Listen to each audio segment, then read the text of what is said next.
പകുതി ഇളവനാണ് എടുത്തിട്ടുള്ളത്. ഇളവൻ്റെ കഷ്ണമാണ്. ഇനി ഇതിലേക്ക് വെള്ളം പാകത്തിന് ഒഴിക്കണം. ഇത് വേവാൻ വേണ്ടിയിട്ടുള്ള വെള്ളം ഒഴിക്കുക. അതേപോലെ തന്നെ ഒരു 3-4 പച്ചമുളക് എരിവിനനുസരിച്ചിട്ട് ഇടുക.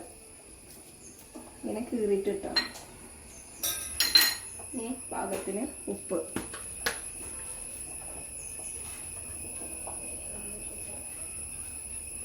ഉപ്പിടുക.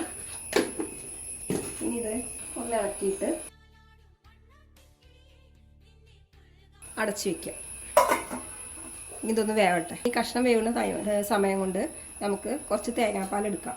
ഒരു അരമുറി തേങ്ങയുടെ പാലെടുക്കാം. അപ്പോൾ നമുക്കൊന്ന് ഇടയ്ക്കൊന്ന് ഇളക്കി കൊടുക്കണം. ഇടയ്ക്കൊന്ന് ഇളക്കി കൊടുക്കുക. അടച്ചു വയ്ക്കുക. അപ്പോൾ ഞാൻ തേങ്ങ എടുത്തിട്ടുണ്ട്, അരമുറി തേങ്ങ. ഇനി ഇതൊന്ന് തേങ്ങാപ്പാലെടുത്തിട്ട് വരാം. അപ്പോൾ നമ്മുടെ കഷ്ണം വെന്തിട്ടുണ്ട്. ഇതിലെന്താണ് ഇത്ര വെള്ളം വെച്ചാൽ, ഇതിപ്പോൾ കറി പോലെയും വേണമെങ്കിൽ ഉപയോഗിക്കാം. അതിന് കൂടി വേണ്ടിയിട്ടാണ് ഇങ്ങനെ വെള്ളം ഒഴിച്ചിട്ടുള്ളത്. അല്ലെങ്കിൽ നിങ്ങൾക്ക് ഇത്രയും വേണ്ട, സൈഡ് ഡിഷായിട്ട് വെക്കാൻ വേണ്ടിയിട്ടാണെങ്കിൽ ഇത്രയും വെള്ളം വേണ്ട. ഈ ഓലനിൽ വേവിക്കാൻ വെക്കുമ്പോൾ കുറച്ച് വെച്ചാൽ മതി വെള്ളം.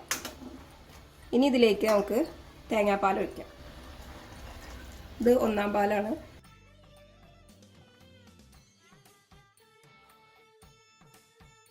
ഇതിലേക്ക് കറിവേപ്പില ഇടുക.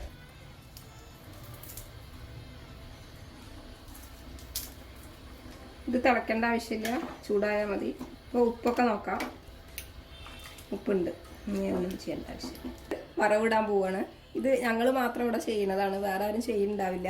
ഓലനിൽ ആരും വറവിടലില്ല, പക്ഷേ ഇവിടെ ഞങ്ങളത് ചെയ്യും. അതാണ് സാവസിൻ്റെ സ്പെഷ്യൽ എന്ന് ഞാൻ പറയണത്.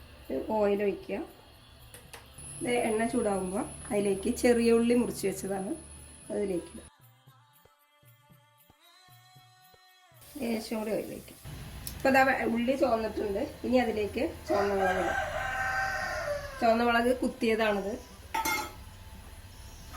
ഇതിനെ ഒന്നും കൂടി വഴറ്റി പിന്നെ ഇനി അതിലേക്ക് ഒഴിക്കുക. ഇത് വഴറ്റിയത് ഇനി ഇതിലേക്ക് ഒഴിക്കുക. ഇപ്പം നമ്മുടെ ഓലൻ റെഡി ആയിരിക്കുകയാണ്. ഇതാണ് ഞങ്ങളുടെ ഓലൻ. ഇതെന്ന് പറഞ്ഞു കഴിഞ്ഞാൽ 2 ഗുണമാണ് ഇതിനുള്ളത്. ഒന്നെന്ന് പറഞ്ഞു കഴിഞ്ഞാൽ നമുക്ക് കറി ഇപ്പോൾ ഒരു ദിവസം മടിയായിട്ട് ഇരിക്കുകയാണെങ്കിൽ ആ ദിവസം നമുക്ക് പെട്ടെന്ന് ഉണ്ടാക്കാൻ പറ്റുന്ന ഒരു സംഭവമാണത്.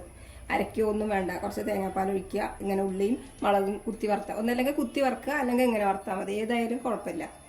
നല്ലൊരു ടേസ്റ്റുള്ള ഓലനാണിത്. ഇതിങ്ങനെ വറുത്തിടുമ്പോൾ നമ്മൾ മറ്റേ പോലെ വെക്കുന്നതിനെക്കാട്ടിലും ടേസ്റ്റാണ്. എല്ലാവരും ഈ രീതിയിലൊന്ന് ഉണ്ടാക്കി നോക്കുക, എന്നിട്ട് അഭിപ്രായം പറയുക. അപ്പോൾ ഇനി നെക്സ്റ്റ് വേറൊരു ഓണവിഭവമായിട്ട് വരാം. അതുവരേക്കും എല്ലാവരോടും ബൈ.